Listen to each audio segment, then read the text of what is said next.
That Bill 23, an Act to Renew Local Democracy in Alberta, be amended in Section 51 in the proposed Section 147.22, A, in subsection 3 by adding, subject to subsection 4, before subsections 1 and 2 do not apply, and B, by adding the following after subsection 3. Subject to subsection 5, an elected authority may, by passage of a bylaw on or before June 30th of the year following the year in which a general election occurs, adjust the amount specified in subsection 3 to which subsections 1 and 2 do not apply for A, that local jurisdiction, or B, one or more wards in that local jurisdiction.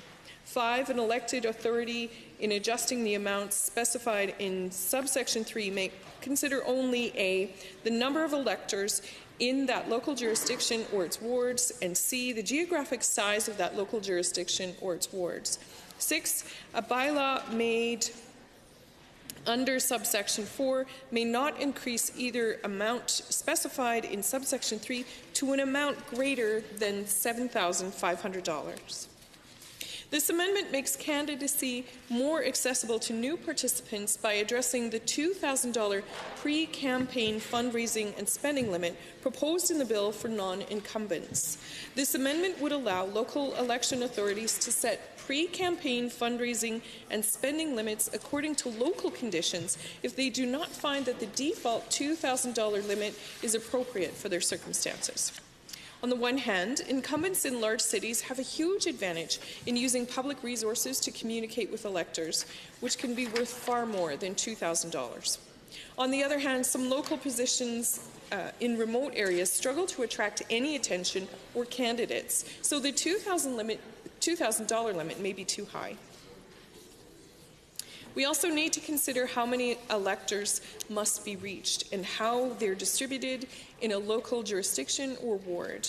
Traveling around a large municipality has different costs than canvassing apartments. The amendment would enable an elected authority to set the pre-campaign spending limit well in advance of future elections so that the limit is known to challengers ahead of time. And practically speaking, in the absence of a sensible pre-campaign limit, folks interested in becoming candidates might choose to be really active in their own communities on a particular issue to become well known that way.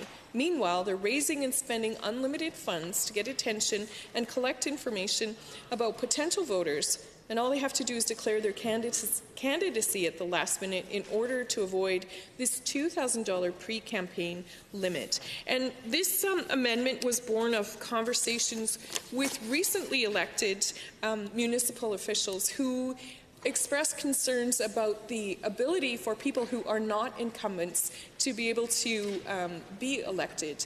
And it was identified that the $2,000 limit really was a problem. It would prevent people from being encouraged to put their names forward. And democracy, dictates that positions should be available to people to take a chance to put their name forward.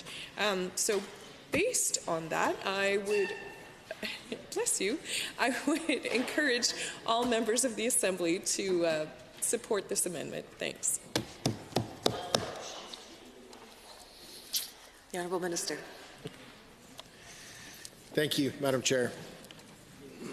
Although I understand the intent of this proposed amendment, unfortunately I cannot support it. We've given this particular section a lot of thought and consideration, and we feel this is an adequate amount to allow for individuals to take part in pre-campaign activities. I'd like to remind all members that one of the key intentions of Bill 2023 is to reduce the impact of big money in the local election process and make running for office more accessible to those without deep pockets. Increasing the amount of money that can be spent in the years leading up to the campaign period isn't consistent with that objective. I would also point out that increasing the amount that can be spent prior to the official campaign period generally tends to create a significant advantage for incumbents, whereas our intent is to create a more level playing field for all candidates. I also worry that this proposed amendment will create greater confusion across the province and even within individual communities, because not only could each municipality and school board have the potential to have different limits, but those amounts could vary between individual wards within local jurisdictions. And that would make transparency and clarity for local electors much more difficult to achieve. And for all those reasons, I am not able to support this amendment. Any other members wishing to speak to Amendment A8?